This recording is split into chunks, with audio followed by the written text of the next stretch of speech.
భద్రాద్రి కొత్తగూడెం జిల్లాలో భారీ వర్షాలు కురుస్తున్నాయి. ఉదయం నుంచి ఎండలు దంచికొట్టగా మధ్యాహ్నం ఒక్కసారిగా వాతావరణం మారిపోయింది. భద్రాచలం, పాల్వంచ, అశ్వారావుపేట మండలాల్లో ఈదురుగాలులతో కూడిన భారీ వర్షాలు కురుస్తున్నాయి. గాలుల ధాటికి రహదారులపై చెట్ల కొమ్మలు విరిగిపడ్డాయి. పలుచోట్ల హోర్డింగ్లు, ఫ్లెక్సీలు గాలికి ఎగిరిపోయాయి. మరోవైపు అకాల వర్షాలతో రైతులు తీవ్రంగా నష్టపోయారు. మామిడి, మొక్కజొన్న పంటలు నేలరాలాయి. పంట చేతికొచ్చే టైంకి అకాల వర్షాలతో నష్టపోయామని ఆవేదన చెందుతున్నారు రైతులు.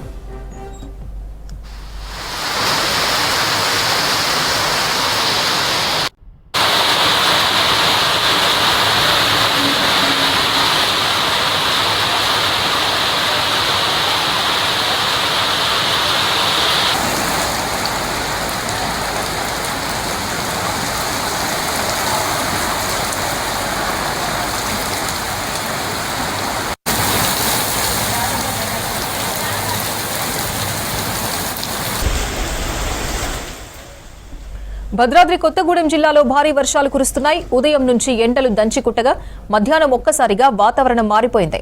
భద్రాచలం, పాల్వంచ, అశ్వారావుపేట మండలాల్లో ఈదురుగాలులతో కూడిన భారీ వర్షాలు కురుస్తున్నాయి. గాలుల ధాటికి రహదారులపై చెట్ల కొమ్మలు విరిగిపడ్డాయి. పలుచోట్ల హోర్డింగ్లు, ఫ్లెక్సీలు గాలికి ఎగిరిపోయాయి. మరోవైపు అకాల వర్షాలతో రైతులు తీవ్రంగా నష్టపోయారు. మామిడి, మొక్కజొన్న పంటలు నేలరాలాయి. పంట చేతికొచ్చే టైంకి అకాల వర్షాలతో నష్టపోయామని ఆవేదన చెందుతున్నారు రైతులు.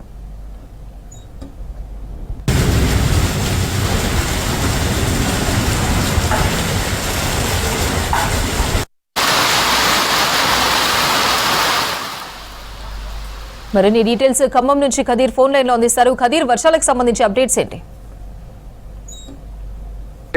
కొత్తగూడెం జిల్లాలో యాక్చువల్ గా ప్రతి సమ్మర్ సీజన్ లో కూడా విపరీతమైన ఎండ, విపరీతమైన వేడి ఉంటుంది. కానీ ఈసారి అకస్మాత్తుగా ఎండలు పెరుగుతున్నాయని చెప్పేసి అనుకుంటున్న క్రమంలో భద్రాద్రి కొత్తగూడెం జిల్లాని కోల్ సిటీ కూడా అని అంటారు.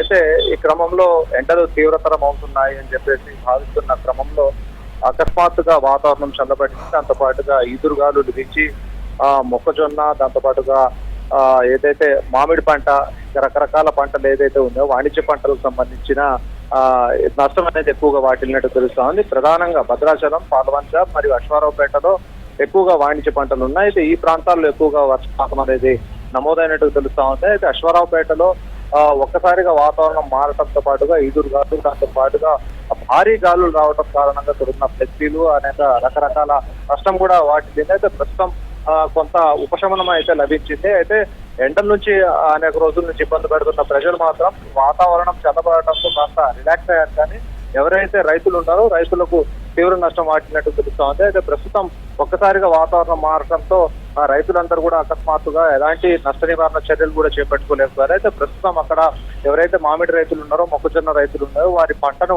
కాపాడుకునే పనిలో ఉన్నారు. మొత్తం ప్రాంతం అంతా కూడా రైతులకు సంబంధించిన మామిడి చెట్లలో అన్ని కాయలన్నీ కింద పడిపోవడంతో వాటిని ఏరుకుంటా ఉన్నారు. అయితే వాటిలో నష్టం కూడా ఎక్కువగా వచ్చే అవకాశం కనిపిస్తా ఉంది. దీనికి సంబంధించిన అధికారులు కూడా వాళ్ళకి సంబంధించి ఎవరెవరు ఎంత నష్టపోయారనే దాని గురించి వాళ్ళకి సంబంధించిన లెక్కలు కూడా రాస్తున్న పరిస్థితి. అపర్ణ.